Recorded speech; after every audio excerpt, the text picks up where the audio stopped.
여러분 한 주간 평안하셨습니까? 이제 다 같이 자리에 일어나셔서 5월 셋째 주일 예배 하나님 앞에 함께 드리겠습니다.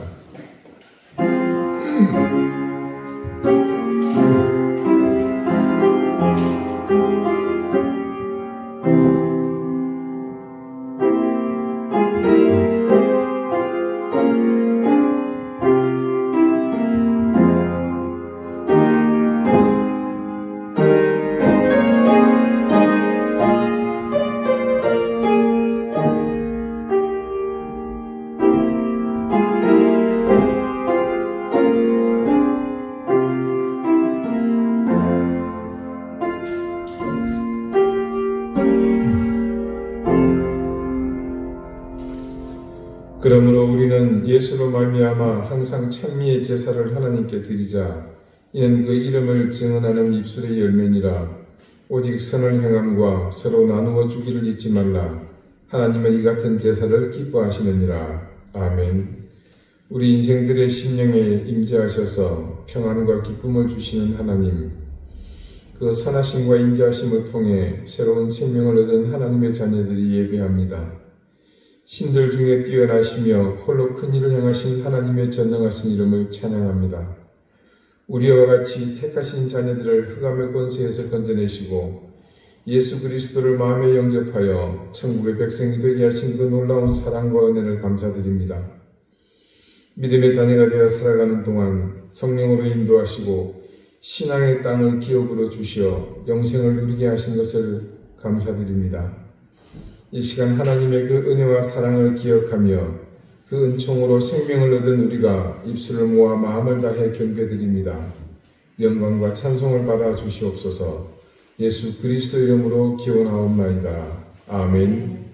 찬송가 5장 함께 찬송하겠습니다.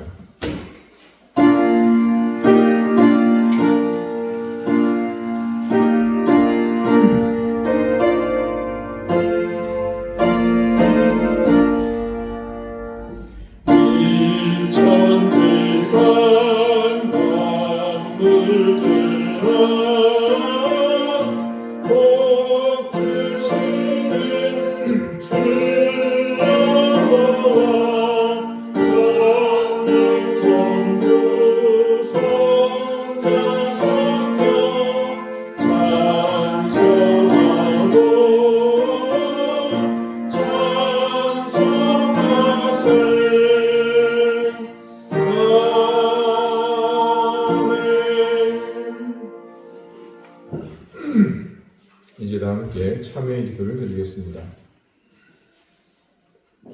인자와 자비로 우리와 함께 하시는 하나님, 그 사랑과 인자하심에 우리의 부끄러운 삶을 살았던 모든 순간들을 고백하며 사죄의 은총을 구합니다.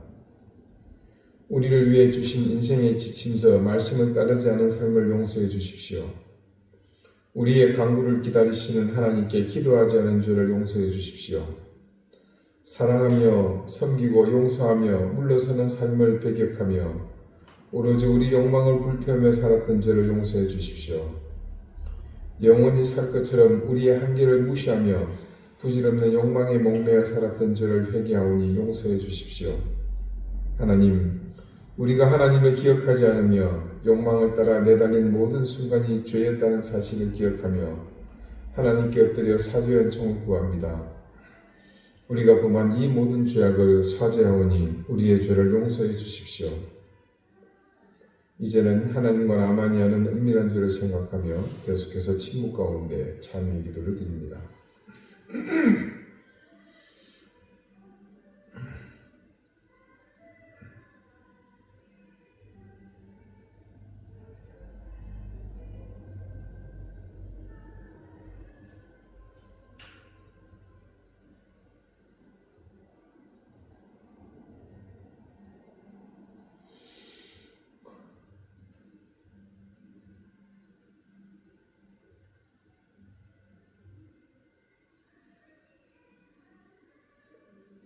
하나님께서는 자신의 부끄러운 죄를 솔직하게 고백하는 사람들에게 말씀하십니다.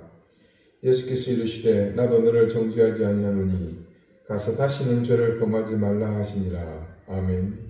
이제는 사도신경으로 우리의 신앙을 고백하오니 나는 전능하신 아버지 하나님 천지의 창조주를 믿습니다. 나는 그의 유일하신 아들 우리 주 예수 그리스도를 믿습니다. 그는 성령으로 잉태되어 동정녀 마리아에게서 나시고 본디오 빌라도에게 고난을 받아 십자가에 못 박혀 죽으시고 장사된 지 사흘 만에 죽은 자 가운데서 다시 살아나셨으며 하늘에 오르시어 전능하신 아버지 하나님 우편에 앉아 계시다가 거기로부터 살아있는 자와 죽은 자를 심판하러 오십니다.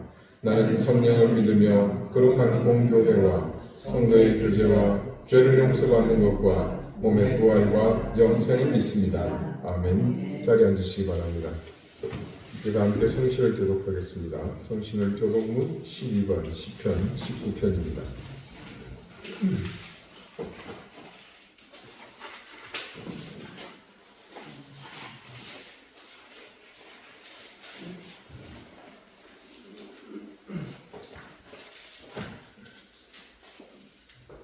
하늘이 하나님의 영광을 선포하고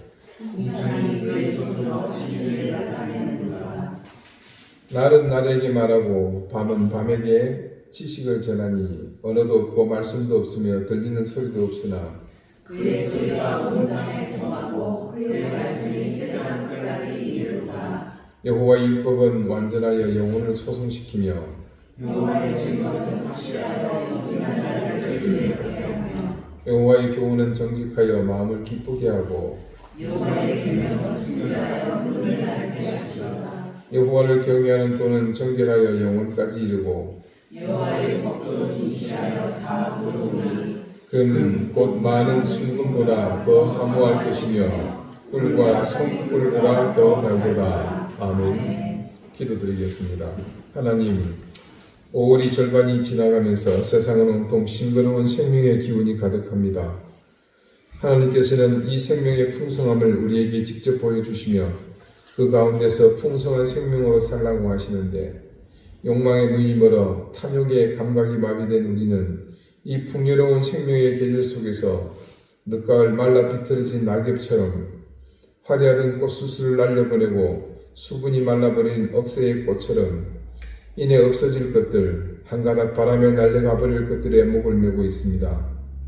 하나님, 욕망에 찌들다 보니 점점 수치심은 없어지고 양심은 메말라가며 그런 삶들이 익숙해지다 보니 우리 심령에 하나님이 머무실 자리가 없습니다.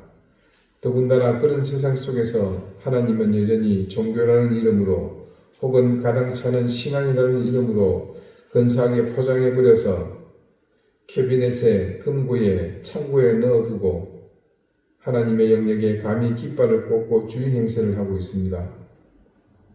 마치 미끄러운 바닥에 발을 디디고 서서는 자신이 감당하지도 못할 욕심껏 챙긴 것들을 잔뜩 짊어진 모습입니다. 하나님, 우리의 이런 미련한 모습을 꼭 한번 언젠가 크다란 거울을 통해서 볼 수 있게 해주십시오. 우리는 졸부가 잔뜩 명품을 걸치고 거들먹거리는 모습을 비난하고 조롱하지만 정작 우리는 그런 삶을 꿈꾸며 살고 있습니다. 오늘도 말씀은 어떻게 사는 것이 가치 있고 의미 있는 셈인지 분명하게 가르쳐 주셨지만 지난주의 말씀도 그 앞주의 말씀도 내 통장의 잔고처럼 언제 나갔는지도 모르게 사라져버리고 없습니다. 이제 우리를 핸들링하는 것이 너무나 쉬워 마음껏 부려먹으려는 악한 영은 마음껏 우리를 그렇게 좌지우지하고 있습니다. 그리고 우리도 그 기운에 은근히 우리 자신을 맡기며 하나님의 뜻과 다른 곳으로 가는 것이 편하고 익숙해졌습니다. 영원로우신 하나님, 우리를 사랑하시는 그 사랑의 힘을 절대로 과소평가하지 않게 해주십시오. 오늘 내게 고난이 멀어지고 결핍이 사라졌다면 긴장하게 하시고 하나님께서 나를 사랑하시는 다양한 길들이 막혀간다는 것을 깨닫게 해주십시오. 세상은 욕망을 다스리지 못하는 우리 같은 미련한 인생들의 광기가 불이 되어서 모두를 불사르고 있습니다. 그 불길은 자신 한 사람으로 만족하지 못하고 가정을 사르고 주변을 사르고 그런 인간들이 모여 이 나라와 민족을 심지어 지구촌을 불사르려고 하고 있습니다. 하나님, 그 모든 불꽃들은 나로부터 시작됐음을 명심하며 오늘 이 예배를 통해 내 욕망으로 타오르는 이 불꽃의 심지를 끄게 해주십시오. 그 불꽃의 심지를 아예 잘라내어서 다시는 불 붙는 일이 없게 해주십시오. 우리의 신앙이 그래서 거짓이 없는 정직한 신앙이 되게 하시며 내 마음대로 재단하며 구분하여 취사 선택하는 것을 벗어버리고 올바르게 믿는 믿음을 갖게 해주십시오.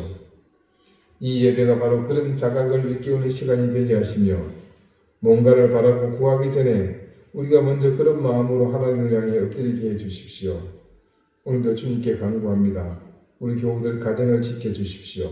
생업을 지켜주십시오. 사랑하는 자녀들을 하나님께서 은혜 가운데 붙잡아 주십시오. 질병으로 고통받는 가족들을 주님께서 치유해 주시고 낫게 해 주십시오. 이제 말씀을 듣습니다. 하나님, 우리의 마음을 더욱 가난하고 겸손하게 해주셔서 살아계신 하나님의 말씀으로 듣고 그 말씀을 잊지 않고 기억하여 지켜 행하는 저희가 되게 해주십시오. 예수님의 이름으로 감사하며 기도드립니다. 아멘.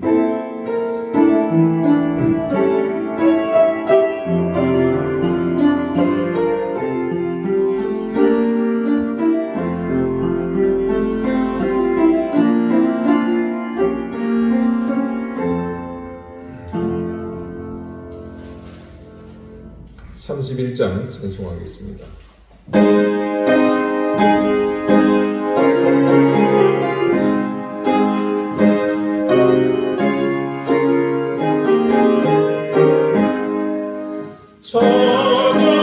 찬양하라 복되신 곳에 주 예수 내 백성들아 찬송하세 경배하라 하늘의 천국과 천사 주님 앞에 영광을 돌리세 곧 다같이 우리를 지키시고 종일 품에 들어가 주시니 찬양하라 높으신 곳에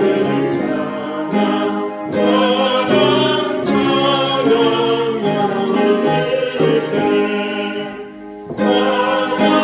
찬양하라 높으신 곳에 예수 우리 대신 주님을 따르네 구주 예수 영원한 구원의 소망 경배하여 겸손히 절하세 찬양하라 우리 죄 지신 예수 그의 사랑 마치 뜨셔라 찬양하라 높으신 곳에 찬양 영원히 들으세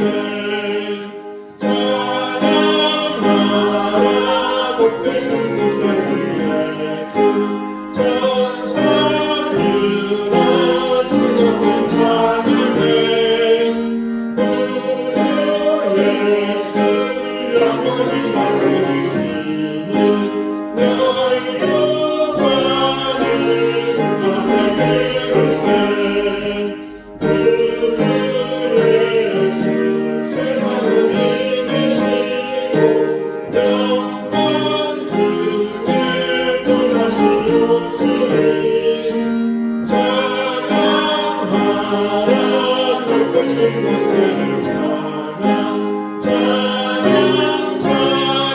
영원히 들으세.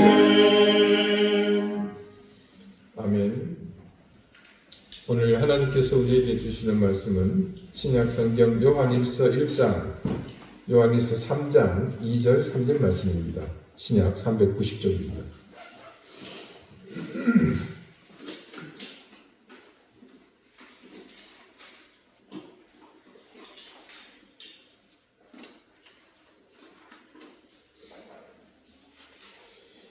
요한일서 3장 2절 3절 말씀을 제가 읽겠습니다. 이제 다같이 자리에서 일어나 하나님의 말씀을 경청하십시오. 사랑하는 자들아, 우리가 지금은 하나님의 자녀라. 장래에 어떻게 될지는 아직 나타나지 아니하였으나 그 그가 나타나시면 우리가 그와 같을 줄을 아는 것은 그의 참모습 그대로 볼 것이기 때문이니 주를 향하여 이 소망을 가진 자마다 그의 깨끗하심과 같이 자기를 깨끗하게 하느니라. 아멘. 자리에 앉으시기 바랍니다. 하나님께서 이 말씀으로 우리에게 은혜 주시기를 원합니다. 저희 집 아이가 한동안 휴대전화에 액정이 깨진 채로 그걸 그대로 사용하고 있는 것을 본 적이 있습니다. 곁에서 보고 있자니 제가 다 답답해서 못 견디겠더라고요. 그런데 이 아이는 그게 불편하지 않은지 한동안 그냥 계속해서 그대로 사용하더라고요. 속 터지죠. 여러분, 휴대전화, 정확히 이 스마트폰 액정이 깨진 채로 오래 사용해 본 적 있으십니까? 그래서 한번 찾아봤어요. 이런 경우 사람들의 행동이 어떻게 나타나는가? 처음 액정이 깨졌을 때는 굉장히 거슬립니다. 당연하죠. 안 거슬리면 이상한 사람인 겁니다. 화면을 볼 때마다 신경이 쓰이고 괜히 마음도 불편합니다. 사실 우리 예전에는 이 휴대전화에서 액정 화면이 그리 중요한 부분이 아니었죠. 그때는 버튼만 잘 누르면 됐습니다. 그런데 지금은 휴대전화의 화면이 차지하는 비중이 엄청나게 커졌습니다.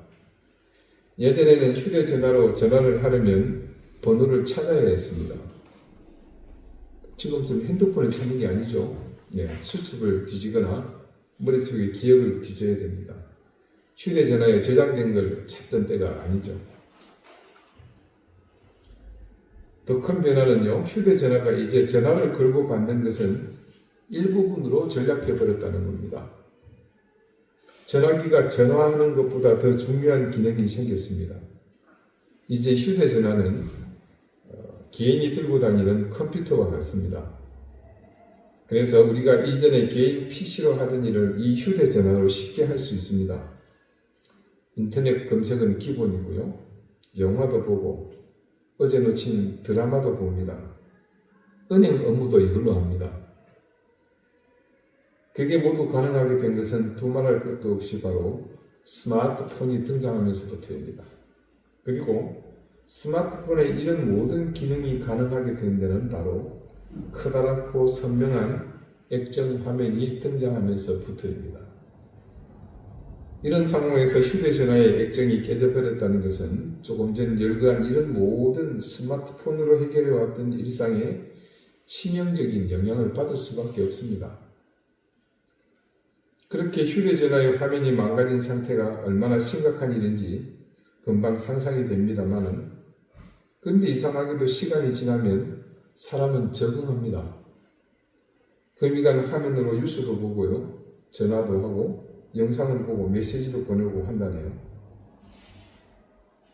그렇게 살다 보면 어느 순간 이렇게 생각합니다. 사용하는데 크게 지장 없네. 그러면서 그 불편하게 조금씩 길들입니다. 그렇게 며칠이든 익숙해서 살다가 어느 날 드디어 마침내 뭔가 계기가 생겨서 새 액정으로 바꾸게 됩니다.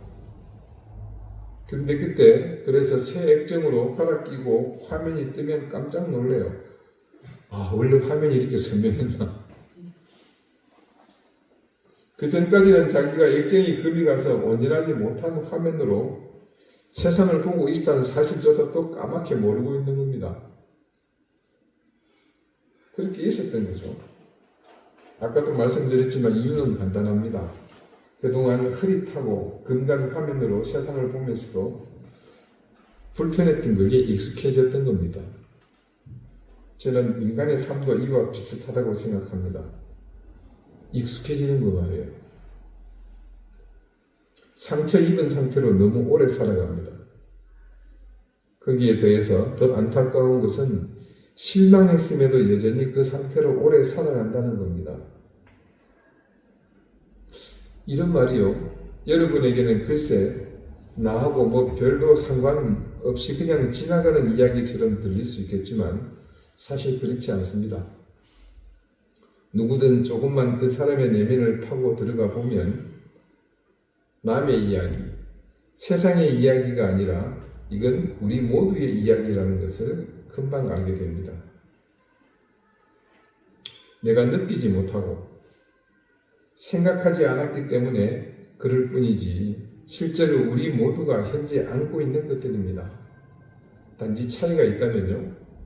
그것들이 반복 혹은 지속하면서 우리가 묻어져 있을 뿐입니다.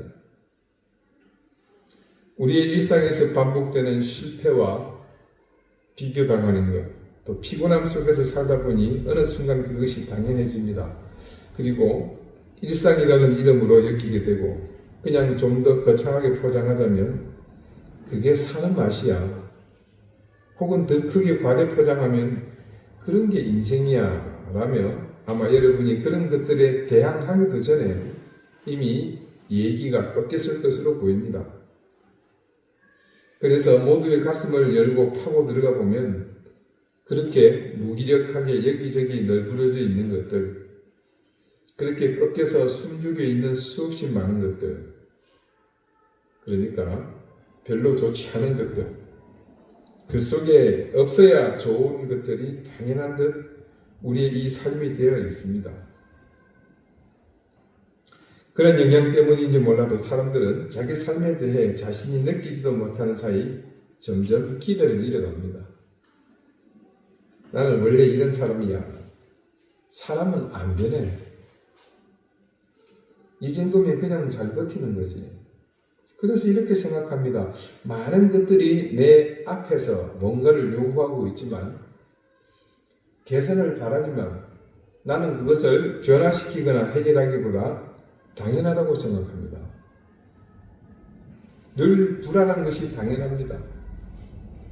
늘 마음이 무거운 것이 당연합니다. 늘 사람과 비교하며 비교당하고 사는 것이 당연하다고 생각합니다. 그렇게 당연함이 큰 힘으로 나를 지배하다 보니까 어느샌가 나도 모르게 자기 자신을 현재의 그런 상태에 가둬버립니다. 그런데 오늘 요한은요, 이 요한 1서의 말씀을 통해 우리에게 아주 놀라운 이야기를 합니다. 지금의 너의 모습이 너의 최종의 모습이 아니다. 이것이 오늘 말씀의 핵심입니다. 그리고 이 말씀을 한 문장으로 정리하면 이렇습니다. 하나님은 현재의 나보다 미래의 나를 보고 계신다. 자, 이게 오늘 드릴 말씀의 전부입니다, 사실은. 바쁘신 분들은 다른 일 하셔도 돼요. 피곤하시면 좀 주무셔도 되고요. 이것만 기억하십시오. 하나님은 현재의 나보다 미래의 나를 보고 계신다. 이 말 속에 모든 것이 담겨 있습니다. 사실 이거 하나만 우리가 바르게 인지해도 모든 문제는 해결이 됩니다. 우리와 근원부터 다르신 하나님은 보는 시각 역시 우리와 근원부터 틀립니다. 다릅니다. 사람은 눈앞에 보고 또 귀에 들리고 만져지는 현재를 보지만요. 하나님은 그 현재를 넘어서 앞으로 펼쳐질 미래를 보십니다. 사람은 실패, 무너짐을 보지만 하나님은 가능성을 보십니다. 사람은 넘어짐을 보지만 하나님은 다시 일어설 모습을 보십니다. 그리고 굉장히 중요한 겁니다. 하나님은 무엇을 보시느냐? 우리는 씨앗을 봅니다. 근데 하나님은 뭐죠?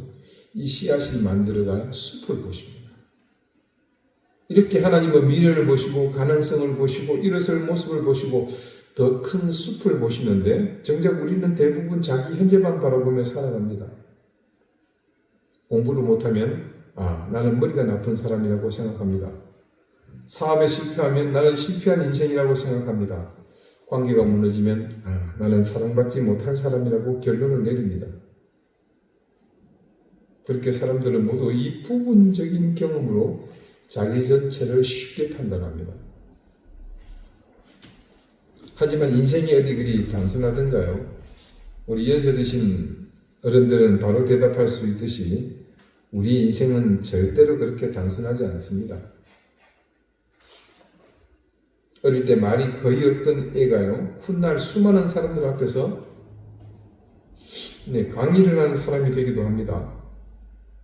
늘 뒤처져 있던 학생이 시간이 지나고 나서 누구보다도 깊은 사색을 하는 따뜻한 사람이 되기도 합니다.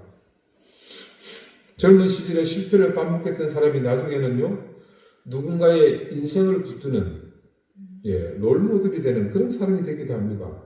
왜 그렇습니까? 사람은 현재 상태로 완성되는 존재가 아니기 때문입니다.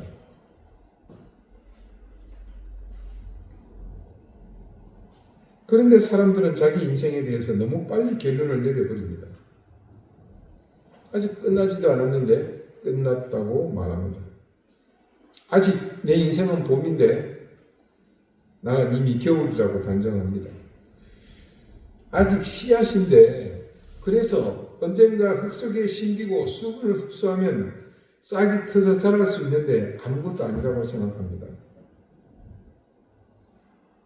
오늘 사도 요한은요, 말씀을 통해서 바로 그 지점에서 우리가 우리에 대해서 이미 결론을 내려버리고 있는 그 지점에서 우리를 붙드는 이런 말씀을 우리에게 들려줍니다. 장래에 어떻게 될지는 아직 나타나지 아니하였으니. 저는 이 문장이 정말로 감동적으로 다가옵니다. 왜냐하면요, 여기에는 인간을 향한 하나님의 인내가 담겨있기 때문입니다. 그 기다리심, 오래 참으심. 사람들은 빨리 판단한다고 했죠. 저 사람은 저 정도야. 안 변해. 희망이 없어. 뭐 이런 얘기들 쉽게 하지 않습니까? 그러나 하나님은 그렇게 말씀하지 않으십니다. 하나님은 아직이라는 단어를 사용하십니다. 아직이라는 이 부사를 사용하세요. 우리는 섣부른 결론을 그것도 아주 초스피드로 내리지만 하나님께는 아직 끝난 것이 아니라는 의미입니다. 씨앗을 보십시오. 작은 씨앗 하나를 손에 올려놓으면 별것 아닌 것처럼 보입니다. 딱딱하고 작고 보잘것없습니다. 호박씨 같은 거는 까먹으면 더 맛있죠. 그런데 그 안에는 숲이 들어있습니다. 꽃이 들어있고 나무가 들어있고 열매가 들어있고 시간이 들어있습니다. 생물학적으로 유전적으로도 어마어마한 비밀이 담겨 있습니다. 이 씨앗 하나의 유전자에는요, 이게 땅에 심기면 수분을 흡수하고 또 뿌리를 내고 떡잎을 내고 줄기를 내고 가지를 내고 잎을 내고 계속해서 나무가 자라는 그 프로세스들이 있죠. 이것이 그 작은 씨앗 속에 모두 프로그래밍이 되어 있다는 겁니다. 놀랍게도 농부는 그것을 압니다. 그래서 씨앗을 함부로 버리지 않습니다.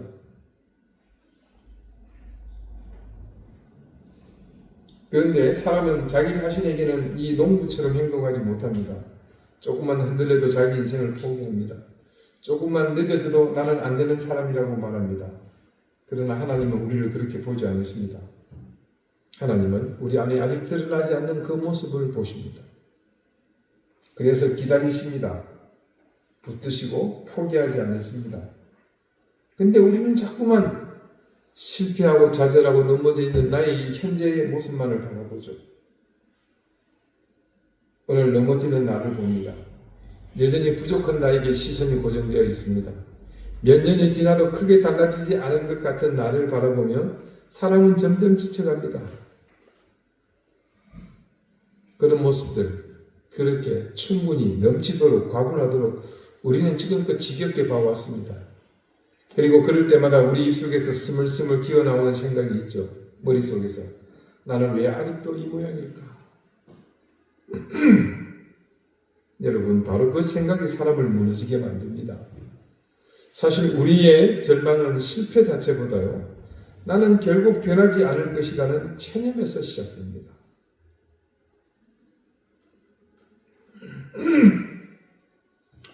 그래서 결국 사람은 자기 자신에 대한 희망을 잃어갑니다. 그런데 나의 그런 생각과는 무관하게 무심한 듯 내 형편은 아랑곳하지 않고 잔인하게도 그런 일상은 반복됩니다.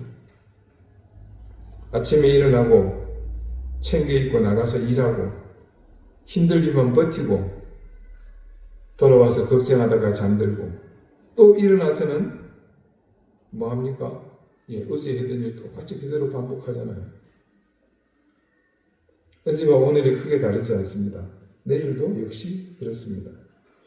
어떤 순간에 나를 갖다 놔도 전부 길들여지고 익숙해서 전혀 어색하지 않습니다. 그렇게 반복된 일상이 지속되다가 어느 순간 머릿속에서 이런 질문이 올라옵니다. 이게 정말 내 인생의 전부인가? 아마 모르긴 해도 여러분 모두 이 질문을 지금껏 살아오면서 한 번씩 던져보셨을 겁니다. 그러다가 그렇게 살다가 나는 이제 뭡니까? 죽겠구나.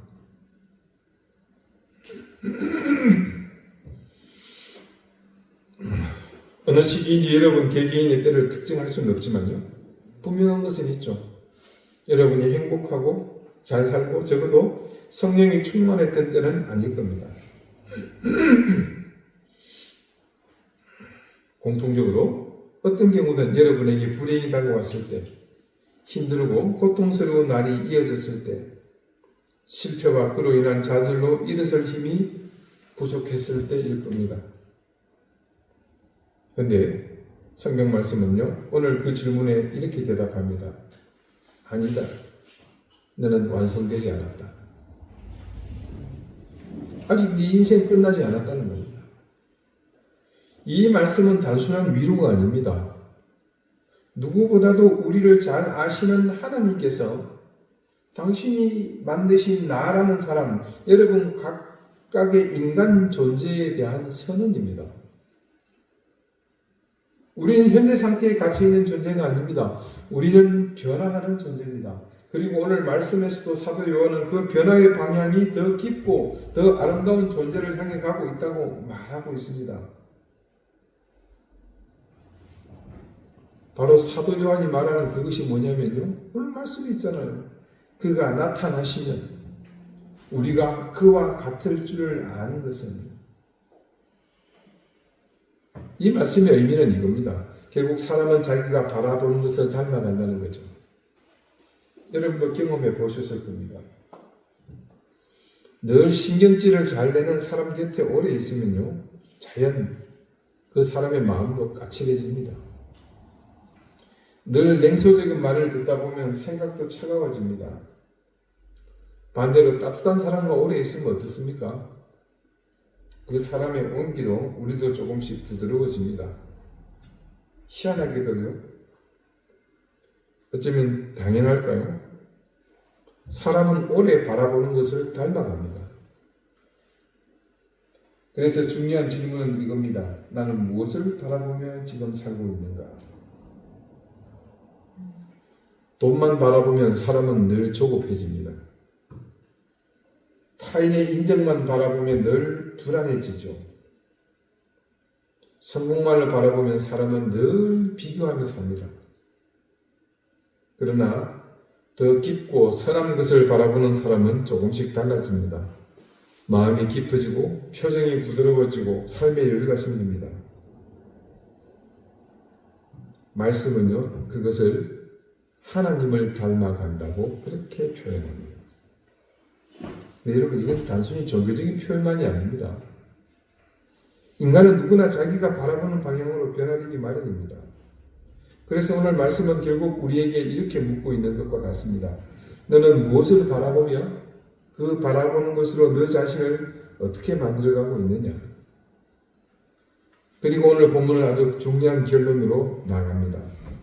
이 소망을 가진 자마다 자기를 깨끗하게 하느니라.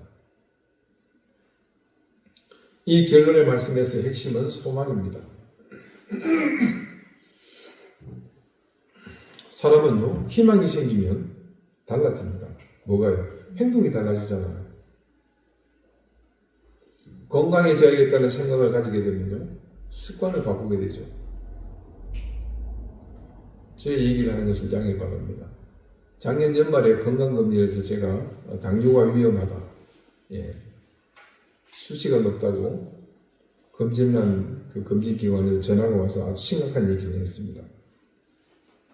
물론 예전에도 그런 사인이 있었어요. 건강검진을 할 때마다 당뇨의 위험성이 많이 보입니다. 뭐 초기 단계인데 이런 얘기를 많이 했는데 그때는 그게 별로 와닿지 않았습니다. 근데 이제 수치가 얘기를 해주죠. 당화혈 색소가 얼마가 있고 얼마가 있고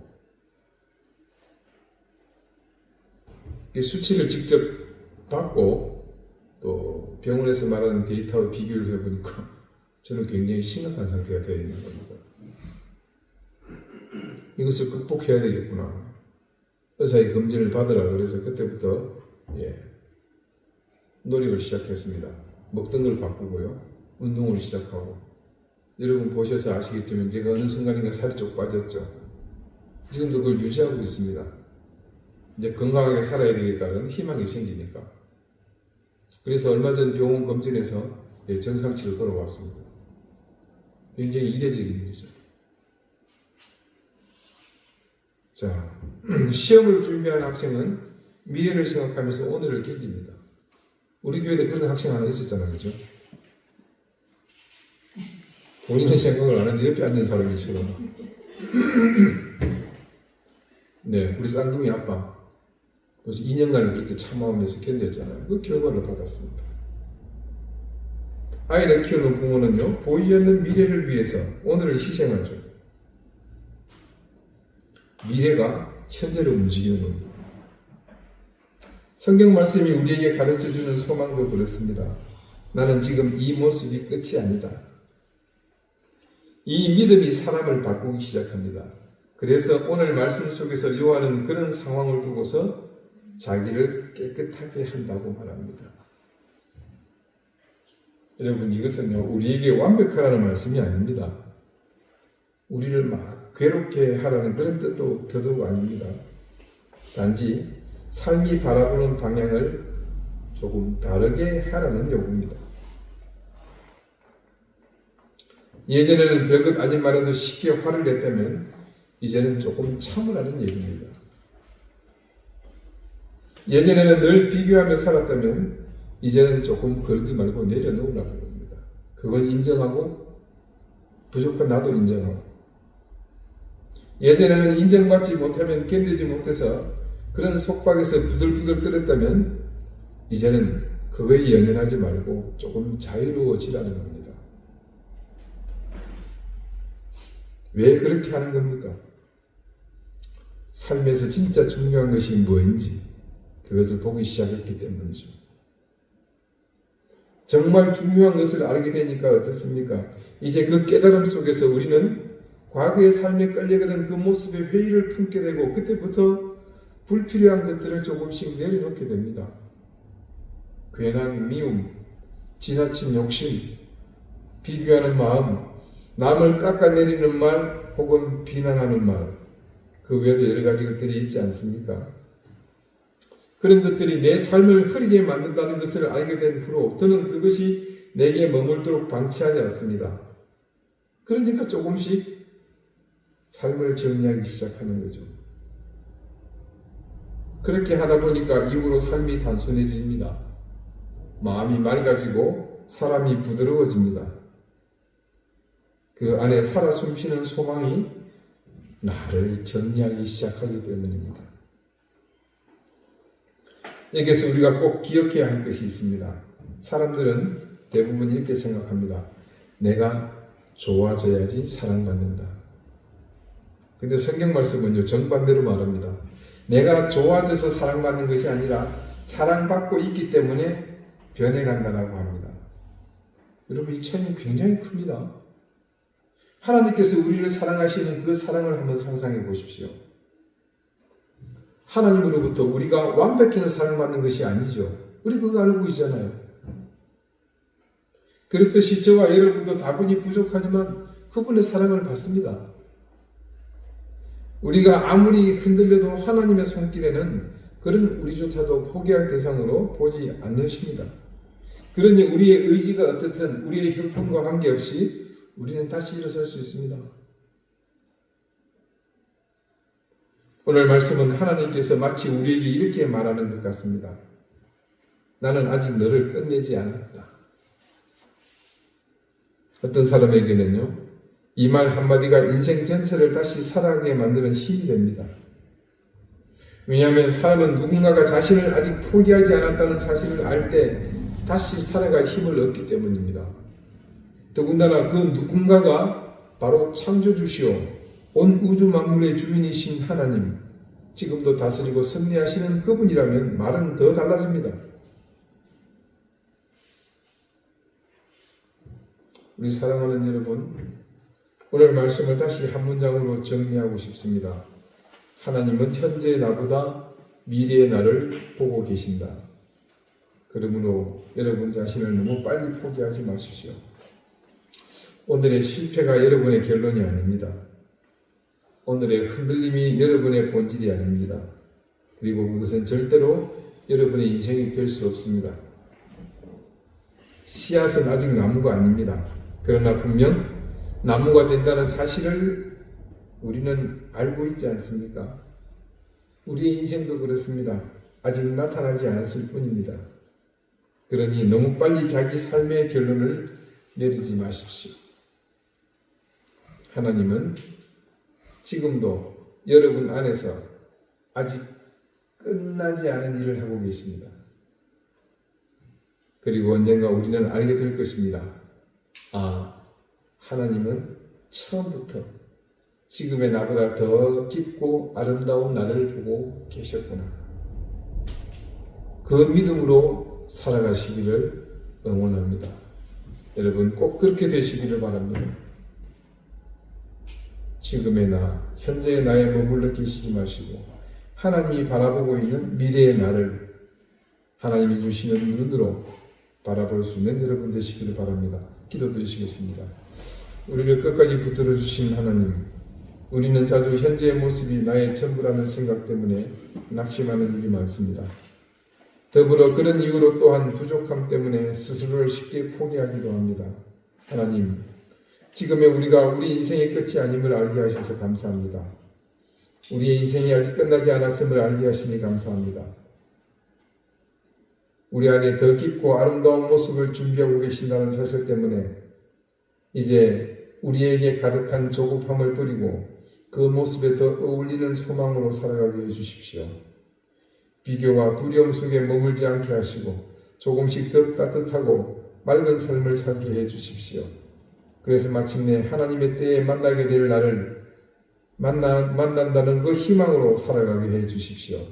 예수 그리스도 이름으로 기도드립니다. 아멘. 488장 함께 찬송하겠습니다.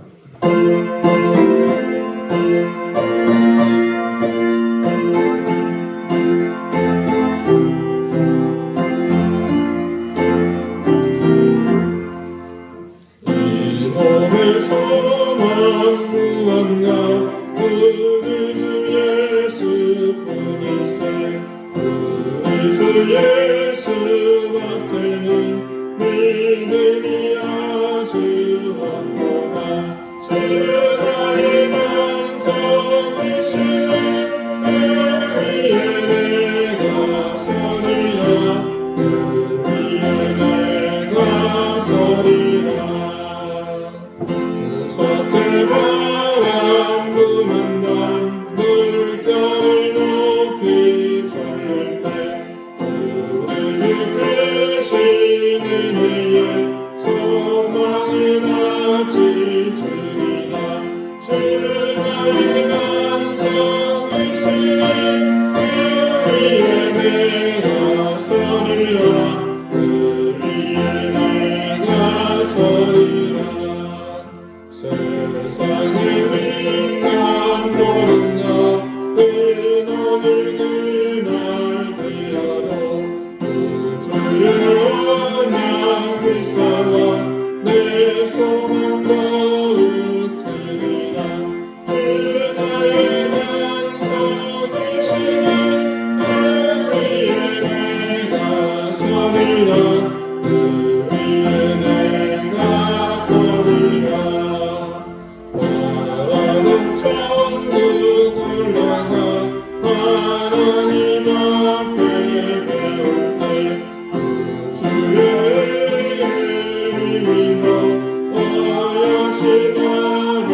은혜와 사랑을 감사합니다. 하나님 주신 귀한 은혜와 사랑을 기억하며 그 하나님의 사랑을 잊지 않는 마음으로 하나님께 주신 그 중일부를 구별하여 하나님 앞에 드렸습니다. 하나님 그 성부의 마음과 정성을 받아주시고 하늘의 신령한 은혜와 땅의 기름진 복으로 우리에게 갚아주시기를 원합니다. 한국의 교회는 오늘은 스승의 주일로 지키고 있습니다. 교권이 땅에 떨어지다 못해 진흙창 속에 처박혀진 이 현실 속에서 우리는 스승이라는 말을 마음속에 다시 새기게 됩니다. 이미 사라져버리고 의미 없어진 말. 하나님, 그 옛날 사람들은 선생질이라는 말로 그렇게 선생님들을 폄하하여 불렀는데 이제는 그거보다 못한 취급으로 우리 아이들의 장래를 책임지고 인생을 리드할 막중한 사명을 가진 사람들의 살기를 땅바닥에 쳐박았습니다. 이것이 누구의 탓인지 우리는 알고 또 누구의 잘못인지 생각할 수 있지만 그러나 하나님, 분명히 세상이 잘못되어 가는 것이고 그것은 바른 길이 아님을 저희는 압니다. 주님, 그래서 이 땅에 수많은 선생님들을 위해서 기도합니다. 이런 절망적인 상황 속에서도 포기하지 않고 오늘 말씀과 같이 미래를 만들어 가시는 그 하나님을 생각하며 묵묵히 주신 귀한 사명을 잘 감당하도록 인도해 주십시오. 하나님, 악한 것들에 늘 설치는 세상 가운데 목소리를 냅니다. 분명 저희가 믿는 것은 떠들지 않는, 말하지 않는, 침묵하고 있는 절대 다수가 있다는 것을 믿습니다. 내 자녀의 앞날을 이끌어줄 선생님을 응원하며 기도하고 있는 이들이 많다는 것을 기억하면서 우리가 하나님 그 길에 함께 참여하는 선하고 귀한 하나님의 사람들이 되게 해주십시오. 감사드리며 예수 그리스도 이름으로 공헌 기도드립니다. 아멘.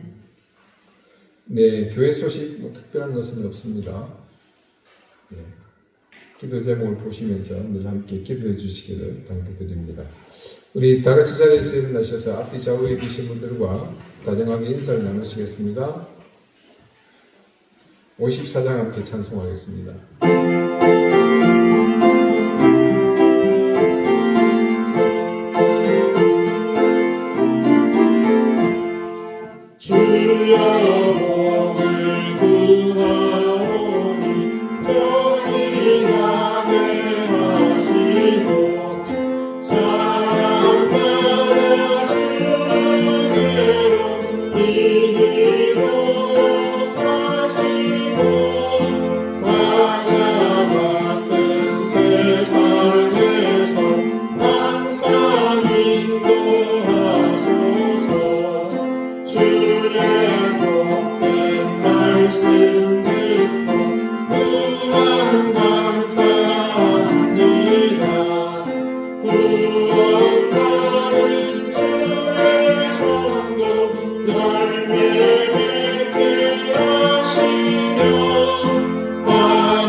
이제는 예수 그리스도의 은혜와 하나님의 사랑과 성령의 교통하심이 현재의 나 실패하고 무너지고 늘 좌절하며 상처와 아픔으로 살아가는 나를 바라보며 이것이 내 인생이 아니라 하나님께서 만들어 가실 더 귀하고 아름다운 내일이 있음을 소망하며 바라보는 우리 사랑하는 이등교의 모든 성도들과 그림자도 밟지 않았던 이제 아름답고 선하던 그 스승을 향한 마음이 팽개쳐지고 이제는 그림자가 아니라 인생을 밟아버리려고 하는 악한 이들의 그런 시도 속에서도 꿋꿋이 사도의 길을 가며 어린 생명들을 이끌고 가는 이 땅의 모든 선생님들 위해 이제로부터 영원토록 항상 함께 하시기를 간절히 축원하옵나이다. 아멘.